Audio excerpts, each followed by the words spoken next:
Hello, everybody. Welcome to Echo Underground. I'm Shanique. This is Mike. And on this podcast, we talk about movies, TV shows, and music, and any other interesting topics. Are you okay? I should write down my notes. My notes didn't save, but I'm pretty sure it's such a short album that I'm pretty sure I got everything down packed in my head, so I'm alright. Okay. Half my notes are gone. Dang. Well, at least got some notes. Yeah. Alright, so on this episode, we're going to talk about the new album by XXXTentacion called 17. Now, I also know we had another album this year called Revenge, but we're doing the most recent one. So, I'm going to give my opinion first on this album. I thought this album had a lot of potential. It just didn't meet it, in my opinion. I actually like the way he started the album, which we'll get into. And I thought he had a lot of great ideas. He surprised me a little bit, on some of the songs, which I'm also going to talk about. And I also wish that, some of his songs were longer, I wanted more, but I got less. There's 11 songs, but it's less than 30 minutes of material. So, I wasn't really a fan of that, per se, but at least from what I'm seeing from his music, he likes to do short songs. But in my opinion, if you're going to do short songs, you got to give me a lot more than what he gave. So I gave this album C-D, around there. I have songs that I was really into, and then it was short, and then a lot of the songs I didn't get enough. I wanted more, and I got nothing else. So, Michael, what did you think? I was conflicted, and even my grade is conflicted. Because I remember back when I was in high school, and if I ever got the grade of C+, I'm like, so is it a B or is it a really less than good? But it's I give it. It's in this weird gray area where it's I appreciate the creative liberties he took with the album. Because for one thing, I he approaches hip hop a little bit differently on this than I've seen him do anywhere else, or that I've seen many artists do these days. But I did not hate it. Because like I said, like you said, he had potential.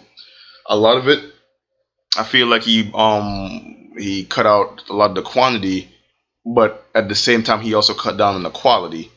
I feel like he could have, flipped the script on that and still cut down on the quantity and still pad it with some really good, banging beats and some good lyrics. Because these lyrics meant something to him, so. All in all, I didn't hate the album. I'm conflicted about the album, and I just wish, like you said, there was more. Because this is the epitome of me wishing for more of an album, especially considering where I had this guy's bar coming into this album. I was like, let's get through this, Hating. Last week's album was a little bit rough for me, so it's all right, let's just plow right through this thing. And then I actually got a glimmer of hope, because the last one got an F. I just fuck that whole thing. But this one is you know what? Okay, you earned a chance. That's crazy, because I thought I liked Kodak's more than this. Maybe because for me, Kodak felt like a complete album. Maybe not the best lyrically or anything, but I didn't feel like I would waste my money. Honestly, I wouldn't buy this album, because I don't feel like I'm getting complete songs. And not in a way a good example, Kanye West, Life of Pablo. I felt a lot of those songs were incomplete, but it was you still got something out of it. This, I didn't even feel that way on some of the songs, not all of them, but I do have a top 3. I don't know if you have a top 3. I kind of do and I kind of don't. I wish I had the rest of my notes. I'm gonna actually have to omit mine just for this podcast right here, because I feel kind of bad. They went through so fast, it's kind of hard to remember some of the ones that I really, really want to talk about. But by the time we get around to them, though, I'll probably remember what they are, to be honest. All right, so I'm gonna do my top 3 then. So number 3 is Everybody Dies in Their Nightmares. Now, I admit this is one of the first songs I'm potential to be a really good song, and it started off with the smooth beat, the smooth singing. I don't think it was him. I didn't look at all the features, I admit that, if there were any, but then it got repetitive and he started repeating the same line, and then the song was over. But the song drew me in, because I realized I was drawn into more of the songs where he actually rapped than when he was singing. Yeah, and I actually don't think he's a bad singer. It just like when I first heard it, I was like, whoa. But yeah, everybody dies in their nightmares. I think is a really good song. I just think out of all of them, it was closer to being a complete song and reaching its potential. But it's like he kind of like stopped right now, I guess. What do you think about Everybody Dies in Their Nightmares? Like you said, this is one of the first places I was like, there's a ray of hope shining down from the sky. It hit me pretty quick too, because I was like, yes, I can't wait for the next half of this song to come in. And then he started repeating himself. The next half of the song was the first half of the song, and I was like, God damn it! It's like dangling fruit in front of a hungry guy. Like, he's so close to eating something, he's about to satiate his appetite, and then this happens. I don't know what was going on with the organization of a lot of the songs on this album. Not like they're placed on the album, but just like the complete length of it. Because 11, it was like good quality, and miss it by like a hair. But yeah, like I felt like the songs were too short. Yeah. Like, they were all like 2 minutes, 2.5 minutes or less. Mm-hmm. So it's kind of weird. Alright, so next one, Orlando, which is the second to last song. One of the darker ones. Yes. Now, I don't know if he named it after the Orlando tragedy. I don't know. Mm-hmm. But it was a very sad song, and I loved his singing on this. This is probably the only track where I love his singing. And I don't even feel like the song's incomplete per se.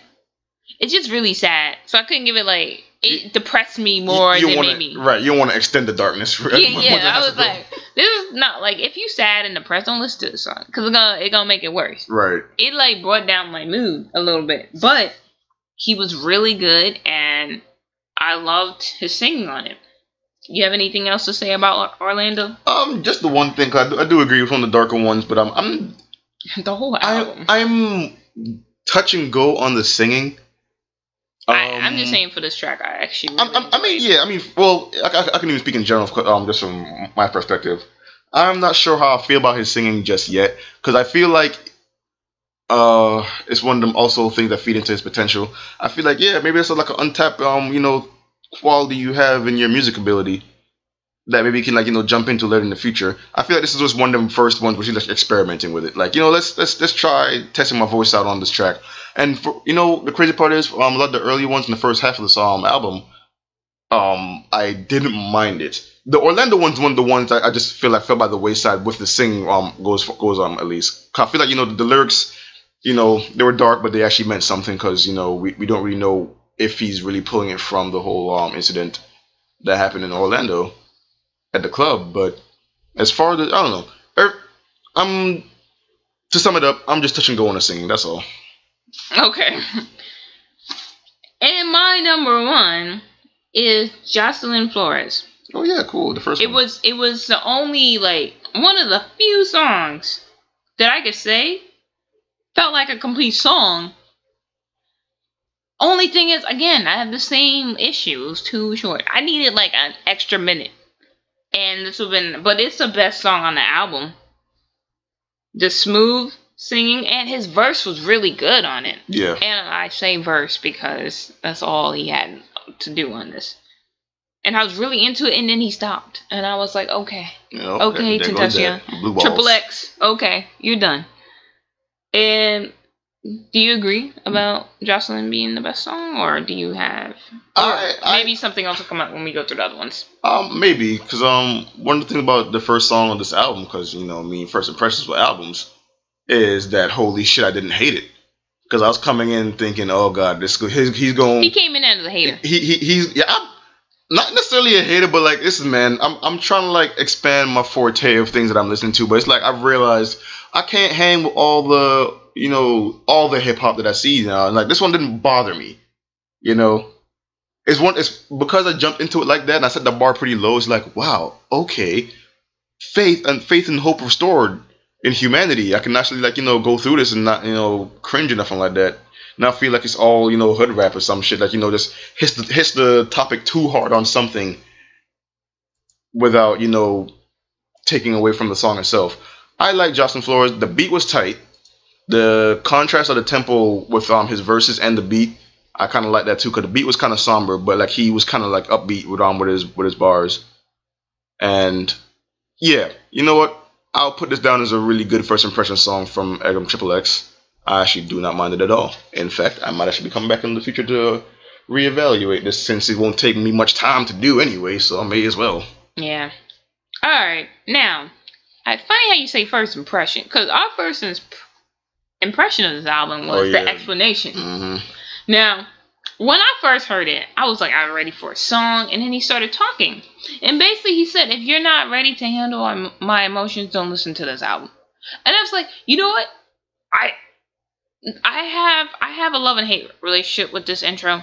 Because, like I said, I don't hate talking intros. But part of me was like, okay, are you trying too hard with this? Are you trying to, like, say, oh, you know, hey, I'm trying to be, you know, hard and stuff. And, you know, basically this is an emo-ass rapper album. Like, this is emo at its top. I can agree with that. But I did like his message. And it was kind of saying, hey, this is here I am. If you're not ready for it, don't listen. What did you think about the explanation? When admittedly when this started, I was like, this is going to be the cipher all over again. But then I realized, all right, he's not ODing. He's not talking about, like, you know, the apocalyptic future and everyone dying or some shit.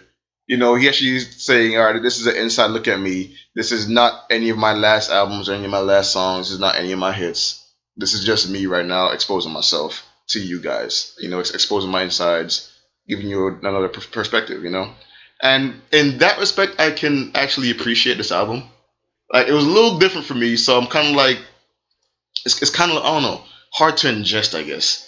But I appreciated the intro. It's a very, he took, like I said, some liberties with the creativity on this album. I feel like he did the same thing with this intro. Okay, but I feel like this is very Triple X. Maybe because we haven't listened to his other albums. I'm not that very exposed to him in the first place, other than what you've shown me, so I can't even really speak on it, to be honest. Yeah, and I am not, like, the biggest fan. Alright.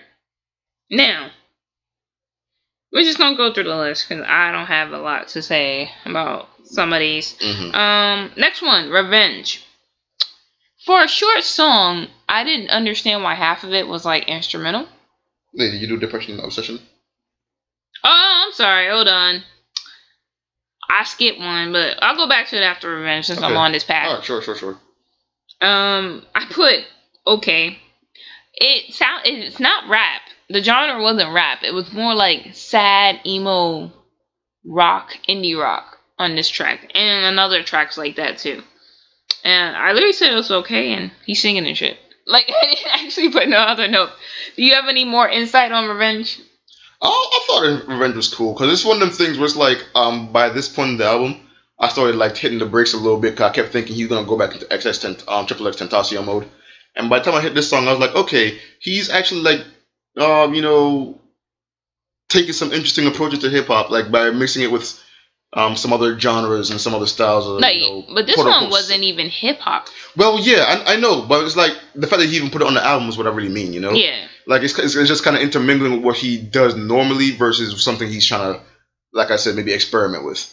And that's kind of really how I took this entire album. I'm like, you know what? This is a good way for you to, like, you know, flex your muscles in other areas to see where you maybe you have some kind of talent in these other areas.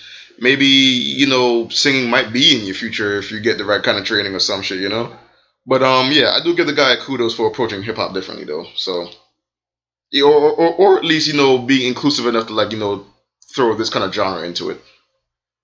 Okay. Now, we're going to go back to Depression and Obsession. Mm-hmm. And this was the first song where he was singing, and it was not hip-hop, and it was, like, this indie pop, rock.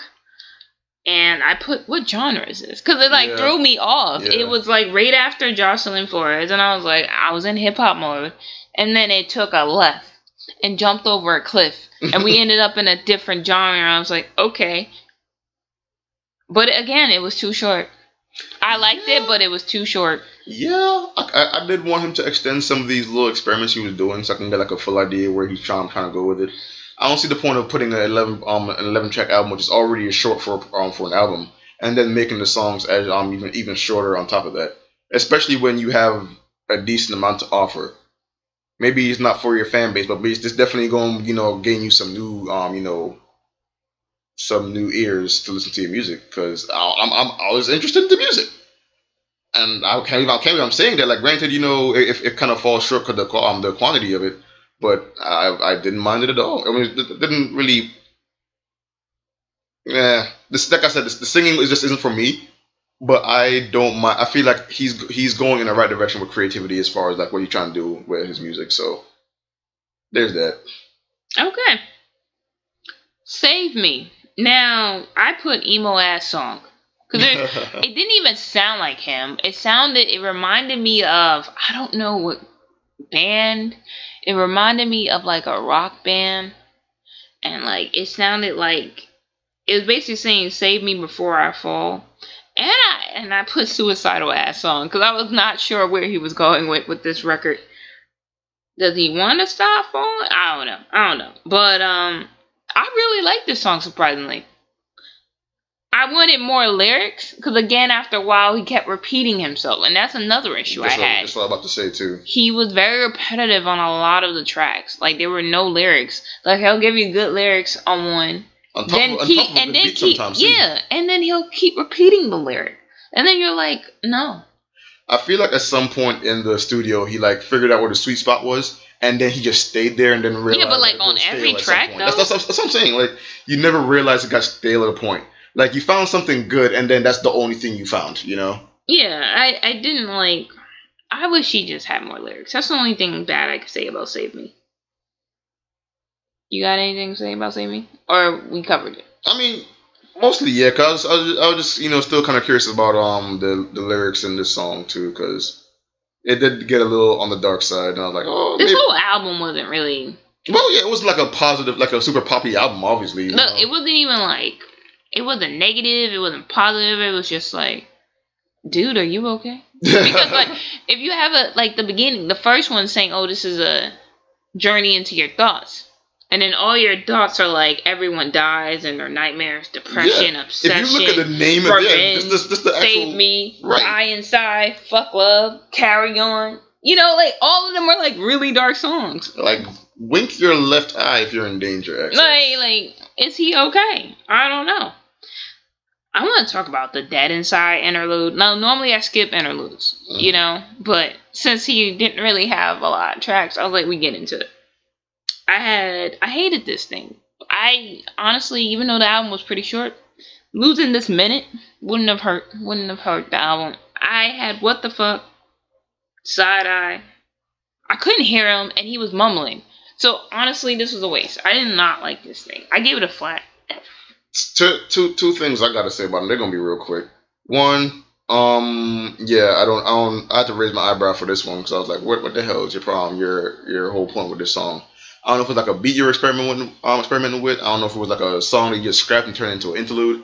Whatever. But my thing is, why have an interlude on a 22-minute album? It's 11 songs. It's 10-song album. It's like watching a miniseries with infomercials for commercials. That's literally what you just did to your whole thing. It's like, why pad it like that? There's no need to pad it like that, man. That's my bigger problem with it. Because like, even though as weird as it sounded, at this point, it didn't really take me out too much other than, it was weird, but I didn't, considering how the album was going, I was like, okay, I expect a little bit of weird. But it's like, why put 1 minute and change of weird where the minute just doesn't make any sense? But whatever. Your call. Yeah. Next song, which is another song I felt, okay, it has potential. It could be a little bit better, but at least it's more of a complete song. Was Fuck Love. And it's also an oxymoron. It's featuring Trippie Redd. It's saying fuck love, but it's saying don't take your love away in the actual song. And I was like, yeah. The title and the lyrics contrast, but okay. Maybe he's being sarcastic. I don't know. I mean, a little bit too much on the autotune side, but at least it felt like a complete song for the most part. Yeah. I don't know who the Trippie Redd guy is, but I feel like he didn't do too bad by me. Like he did sound kind of like a watered down Future to me, but which I think isn't a bad thing because Future is way off the freaking spectrum as far as using his freaking autotune. Depends. Like when he sings, oh my god, he sounds like a fucking robot. But when he raps and uses it, it's not that bad. I mean, at least as far as Chippy Red goes, I didn't really care. I minded too much. I was like, okay, all right, you know, it's not really a lot of space for features on this album, obviously, but I feel like the little piece that he had for it, it helped. Yeah. Next one, Carry On. Again, great song. Well, not great. Like, had a lot of potential. But again, he repeated the same line after he had a really good line, and then the rest of the song was just that. Yeah. There was nothing else. And I was like, why are we doing this? Just why? Like, there's really nothing I can say about it, because that's literally how I feel about it too. Like, you found something good, stuck with it, and never expanded on it. You know, just, I don't know. You found a shiny quarter and never did anything with it. Basically. And then we have the outro, which, again, I did like it singing a little bit on it, but honestly, it wasn't needed, in my opinion. Like, the outro didn't do anything for me. I have nothing bad to say about it. I was just like, okay. I mean, yeah, it's kind of like at that point we kind of figured out the pattern for the album, so I think it kind of just fell into the groove, you know, which wasn't necessarily a bad thing by me, because I was like, okay, I see what you were doing. I'm not a big fan of the singing, like I said, but that's what it is. Yeah, his singing, I don't know. I liked his singing more than Drake, only because Drake sometimes sound like he's using something to help his voice. Like, he actually sound like a completely different person. Like, if I heard this, like, let's say I heard Depression Obsession on the street, you couldn't tell me this was that little nigga. You could not tell me. He sounds completely different. He actually has a singing voice. Drake does too, but he needs to keep going to his singing, you know, coach. Yeah, I feel like he can't hold no notes or anything. Like, even in XXX had some notes and he was holding them. So, but like, he's not the best singer in the world. He reminds me of, like, you know, like some rock bands where they're not the best singer, but they have songs that fit their voice. Exactly what I feel about him. That makes sense too, actually. But yeah, hey, we hit 22 minutes just like the album. What do you know? Yeah. Convenient. Enough material for 22 minutes. So I'm going to give my closing remarks. Honestly, I think this album had a lot of potential. I don't think he's a bad rapper per se. I can't give a real grade on him because he hasn't, like, I don't have enough material to go on right now. Yeah, definitely. But from what I heard when he was actually rapping, he's okay. He's better than what the Cypher showed of him for XXL. The Cypher was essentially the explanation. That's what I feel. But you know, not a lot less dark and creepy. And you know, praying to Satan type of whatever bullshit. That was. Yeah, exactly. So I was okay with that.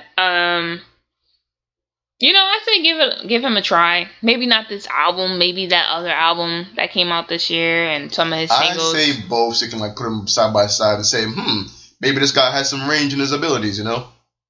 I don't know. That's how I feel about it. I mean, like, I say listen to his other shit too, but not just this album, because just this album, I don't think you would like him. Yeah, it's not necessarily a good intro album to somebody. No. Like, I think it will give you a taste, but you don't get enough. Like, to say, did you hear a clap? No, nobody heard that. No one heard that. Yeah, but I don't think you get enough of him to give a definitive opinion on his rap abilities. I agree. You just get a taste. It's like a morsel. Hopefully, he doesn't have all these short songs anymore. What are your closing remarks? Not a good intro for someone, especially since they cemented themselves in like some different types of hip hop. But I do say it's a good way to like look at, like, I know I'm repeating myself here, but someone else's range in musical ability, because my bar was already set pretty low, and I actually did not mind this, to be honest, yo. Like, if he honestly hit me with what I already knew of him, then I'd be like, well, here goes another one. But this did not feel like work to me. It had a lot of question marks. It was interesting, but you can tell it's a guy taking creative liberties. This guy, just trying to maybe trying to break a mold a little bit. And I give him kudos for that, because ain't nothing wrong with being different, and this is definitely different. Yeah, there's a lot of things you can say about this. This is a little fucking weird, but whatever.